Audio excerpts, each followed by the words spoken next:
Olá, seguidores, entrem no meu barco e vamos atracar na cidade de Algete, na Espanha, porque a nossa história de hoje aconteceu por lá, onde Eva Blanco, com apenas 16 anos de idade, foi abusada e encontrada morta na beira de uma estrada, e somente 18 anos depois é que o crime foi solucionado. Em abril de 1997, ela e alguns amigos foram para uma discoteca, uma balada, na cidade de Algete, onde ela morava. Ela recém tinha acabado o namoro e queria sair para espairecer, né? Daí, Eva permaneceu no local até as 23h30, quando resolveu ir embora, seguindo de volta o trajeto para casa, acompanhada de uma amiga. Essa amiga acompanhou a Eva até um terreno baldio, que ficava a cerca de 600 metros da casa dela. E antes de se separarem, o que ocorreu às 23h45,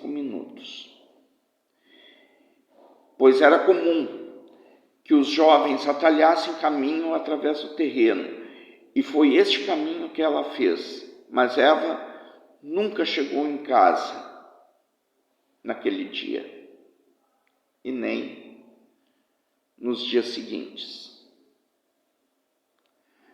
A Eva não costumava dar problemas aos seus pais e era sempre pontual com aquilo que combinava com a família. Naquele dia ficou estabelecido que ela voltaria para casa à meia-noite. E quando a mãe percebeu que a filha ainda não havia chegado, ela começou a fazer ligações para os amigos, que disseram que a Eva já tinha saído da discoteca e estava voltando para casa. Ela então alertou o marido, que ele era motorista de caminhão na época. Ele começou a procurar a filha pela cidade inteira com a ajuda de um sobrinho seu, que era policial. E o local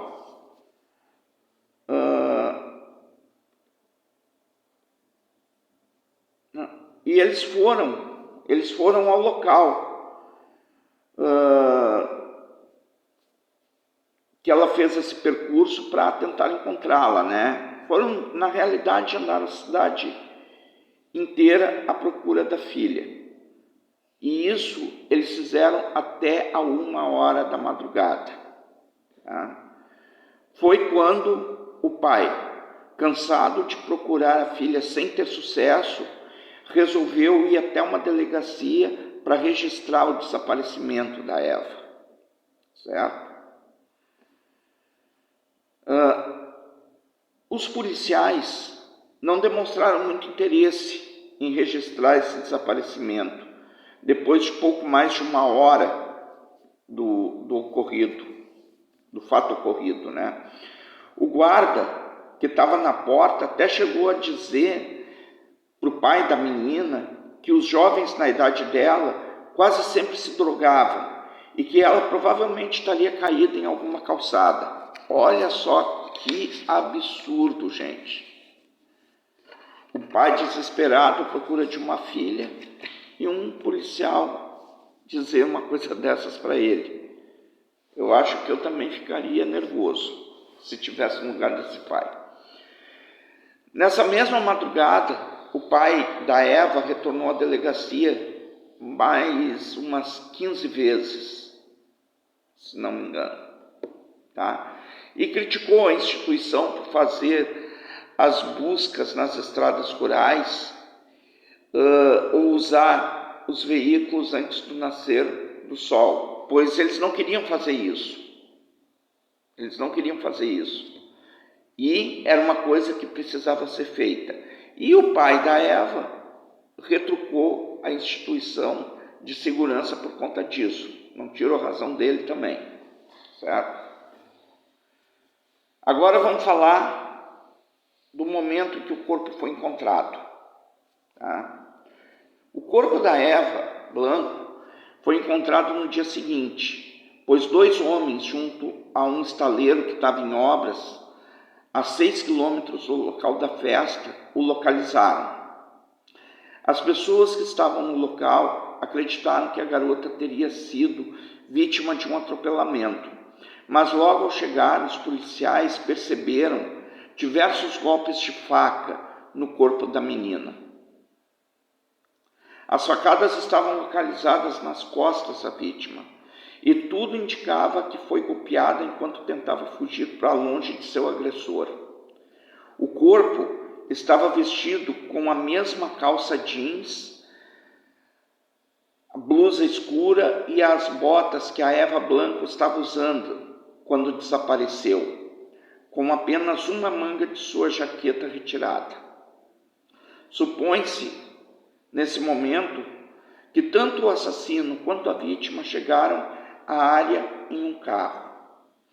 Embora a chuva abundante na noite do assassinato tenha apagado todos os vestígios de pneus e outras evidências, algumas pegadas da maioria da vítima e de um homem vestindo sapatos mocassim número 42 ainda eram possíveis ser vistas, não tinham sido danificadas, certo? A autópsia. Eva foi esfaqueada nas costas 19 vezes antes de morrer, por hemorragia, tá? A arma do crime era uma navalha de 8 a 10 centímetros de comprimento e 1 centímetro de largura do corpo dela quando foi encontrado. Mas ainda assim, a polícia precisava de mais provas. Precisava do perfil de DNA que apontava o suspeito. Só assim a polícia poderia ter certeza de quem matou a Eva Blanco, certo? Então vamos lá. No final do ano de 2013, uma nova revisão de DNA do sêmen apontou para um homem de ascendência norte-africana. A polícia solicitou então aos 300 homens norte-africanos residentes em Algete, no ano de 97, o fornecimento de amostras voluntárias para descartar quem não tivesse culpa e para apontar os principais suspeitos. Então, o que aconteceu? Esses 300 homens prontamente foram levar suas amostras de DNA, foram colher suas amostras de DNA para que o caso fosse elucidado. Colaboraram mesmo com a polícia. E um deles, que estava em Algete na ocasião do ocorrido, chamado Fold Shell, que ele era um ex-morador do bairro de Blanco, e que agora, na época de 2013, ele estava morando no sul da França. Ele compartilhou o seu cromossomo Y em mais de 97% de seu DNA nuclear com o do assassino. Então, a partir disso, foi chegada à conclusão que somente o irmão dele poderia ter cometido esse crime. Somente um irmão dele poderia ter cometido esse crime. Porque ele não foi, porque era 97%. Era compatível em 97%. Teria que chegar aos 99%. Certo? Começa por aí. Como era 97%, ele não era o assassino. Daí o que aconteceu depois disso?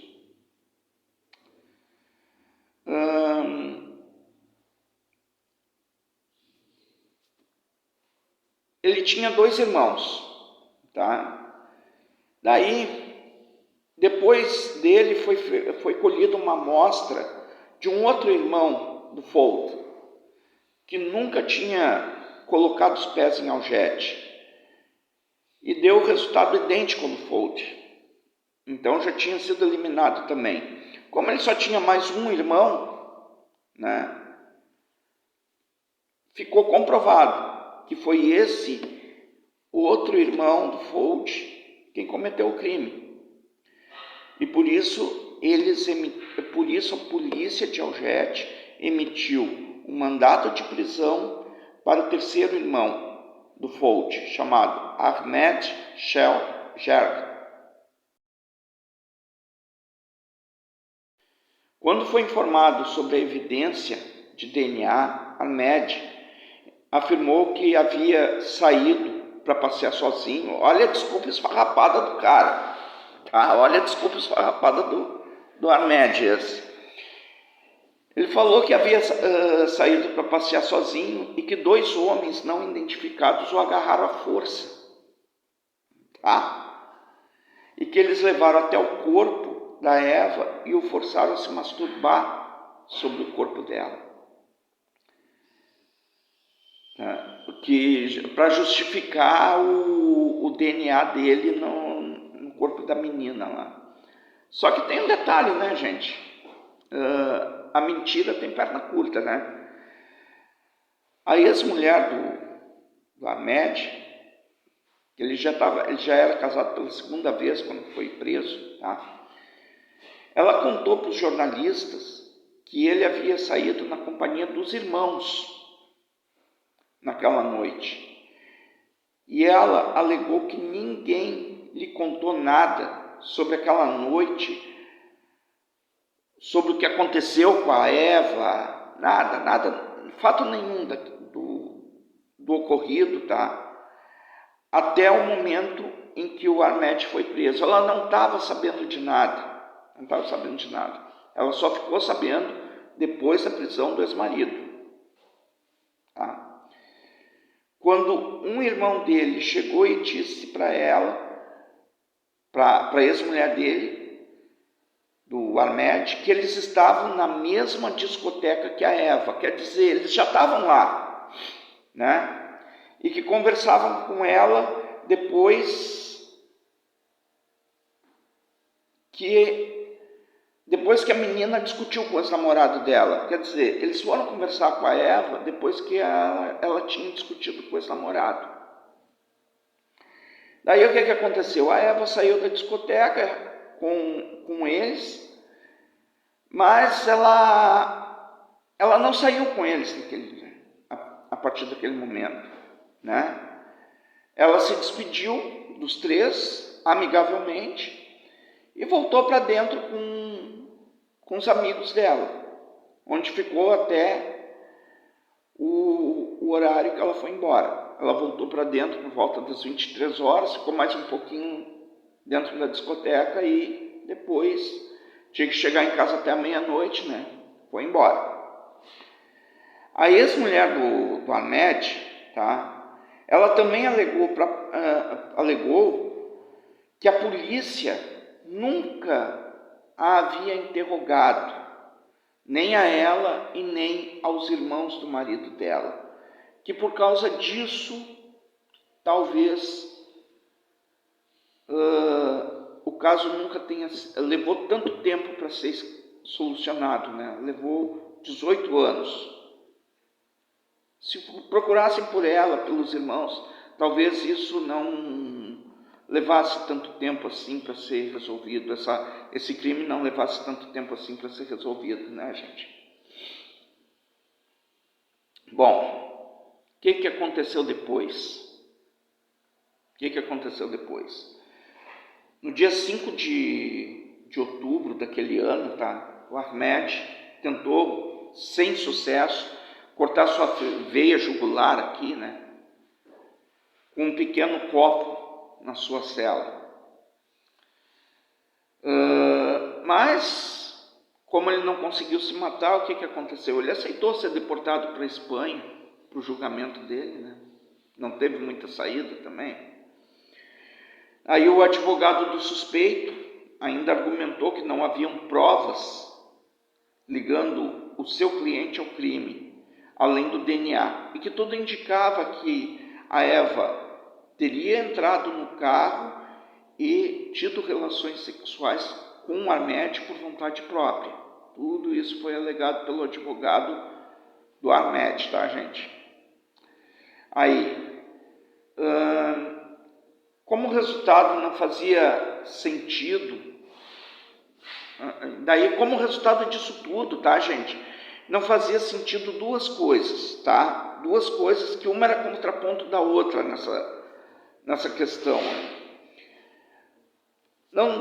A gente não podia acusar o Armed de estupro nesse momento, né? E também não podia acreditar que a Eva teria concordado em entrar no carro do Armed, sendo ele um completo desconhecido para ela, né? Não fazia sentido. Bom, mas diante disso, o que aconteceu?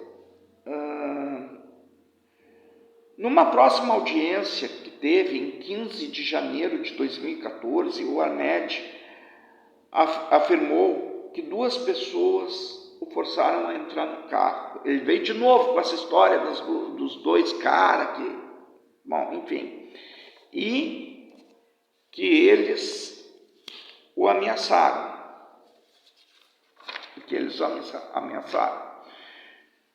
Usaram uma navalha, provavelmente a navalha usada no crime, né, para fazê-lo ejacular sobre a Eva,